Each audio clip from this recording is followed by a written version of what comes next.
जय हिंद दोस्तों। आज हम समझते हैं न्यूटन लॉ के बारे में, यानी गति के नियमों के बारे में।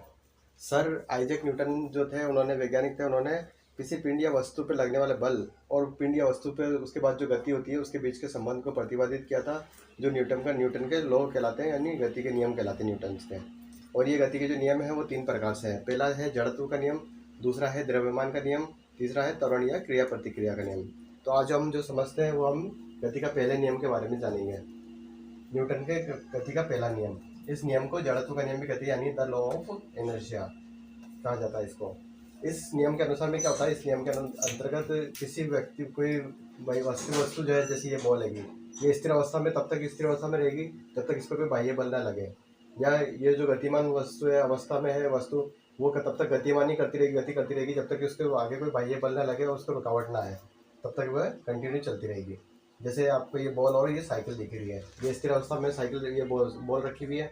इसको जब तक कोई धक्का नहीं देगा या इसको हवा का झोंका लगने लगता है, या कोई इसका जो सरफेस है समतल अवस्था में रखी हुई है, अगर ये फेस इसका तिरछा होता है तो ये गिरेगी, या कोई धक्का देगा तो ये गिरेगी, वरना ये अपनी अवस्था में कंटिन्यू लगी रहेगी इस तरह से। और ये जो गतिमान अवस्था में जो आपको साइकिल दिख रही है, जो व्यक्ति इसको कंटिन्यू जो चला रहा है वो एक ही गति से इसको चलाता रहेगा जब तक इसके आगे कोई पत्थर या कोई दीवार या फिर कोई चढ़ाव नहीं आ जाता है, तब तक ये कंटिन्यू इसी अवस्था में चलती रहेगी। ये है न्यूटन का पहला नियम। इसके और जो उदाहरण है उसको हम समझते हैं। तो जैसे कि जड़त्व का जो नियम है, लॉ ऑफ इनर्शिया के, उसके अंदर जैसे आता है कि जैसे आप कोई बस चल रही है, बस में अचानक व्यक्ति बैठे हुए हैं और अचानक से अगर बस स्टार्ट हो जाती है, तेज अचानक से चलने लग जाती है, तो क्या होता है कि सभी व्यक्ति जो बैठे होते हैं वो पीछे की तरफ झुक जाते हैं। या फिर क्या होता है कि जब बस कंटिन्यू अच्छी स्पीड से चल रही है और अचानक से जो ड्राइवर है वो ब्रेक मारता है, तो सब व्यक्ति जो होते हैं वो आगे की तरफ झुकते हैं।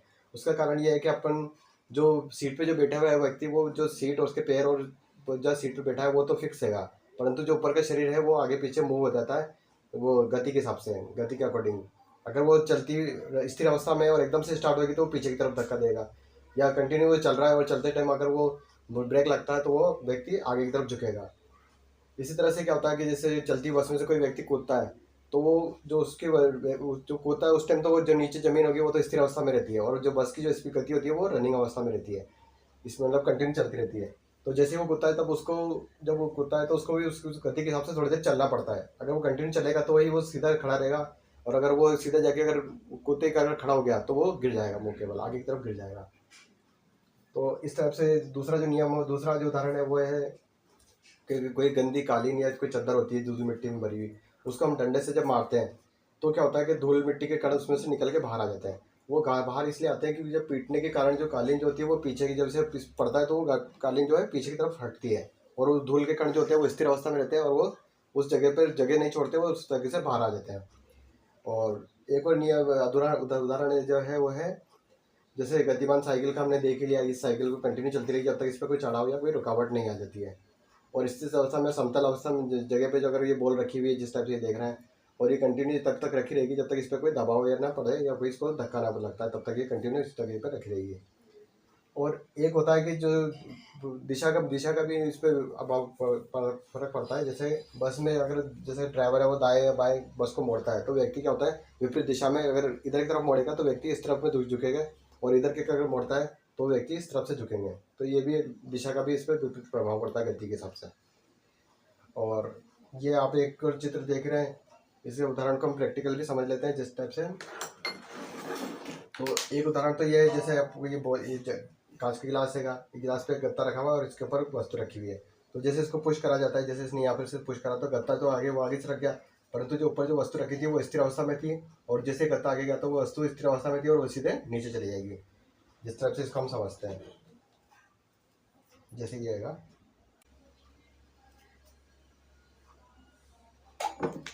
इस टाइप से आपने देखा, ये पुट्ठा तो आगे की तरफ खसक गया गत्ता जो था, और वो जो नींबू था वो सीधा स्थिर अवस्था में था और वो नीचे की तरफ गिर गया।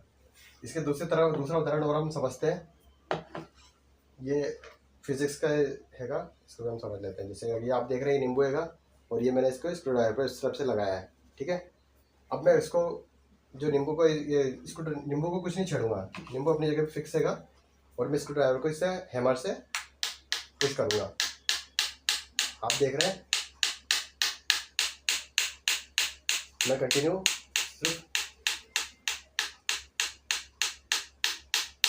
कंटिन्यू हैमर को ही मार रहा हूँ मैं, स्क्रू ड्राइवर को मार रहा हूँ हैमर से।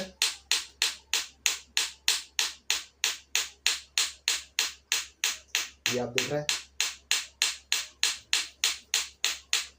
ये नींबू इस जगह पे था और ये मार जब हम कंटिन्यू इसको हैमर से इसको मार रहे थे तो ये नींबू ऊपर की तरफ आ गया। ये कोई मैजिक नहीं है, ये फिजिक्स है कि नींबू अपनी कंटिन्यू अपनी स्थिर स्थिति बनाए हुए रखा है, परंतु जब इस पे जो चोट पड़ रही है तो ये जो हथौड़ी ये जो ये स्क्रू ड्राइवर था वो नीचे की तरफ जा रहा था और नींबू अपनी स्थिति बनाए हुए रखा था, और वो अपने जैसे जैसे इस पे चोट पड़ी थी ये नीचे की तरफ जा रहा था, परंतु नींबू अपने स्थिति स्थिर अवस्था में था और वो अपने बनाते हुए ऊपर की तरफ आता रहा।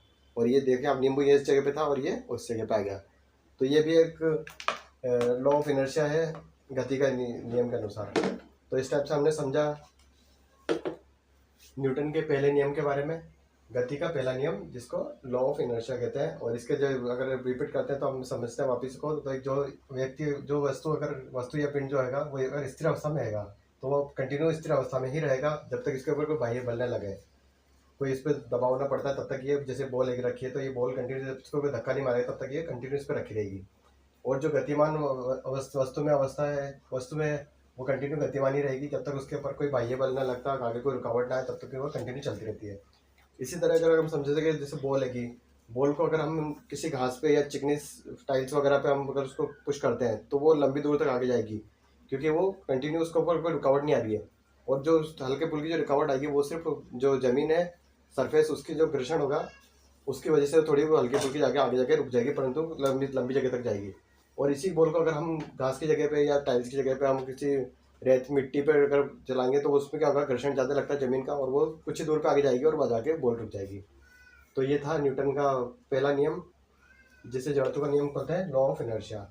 इसको हमने समझा और इसको हमने प्रैक्टिकल से भी समझा। Thanks for watching. वीडियो अच्छी लगे हो तो लाइक कमेंट शेयर सब्सक्राइब करें। Thank you.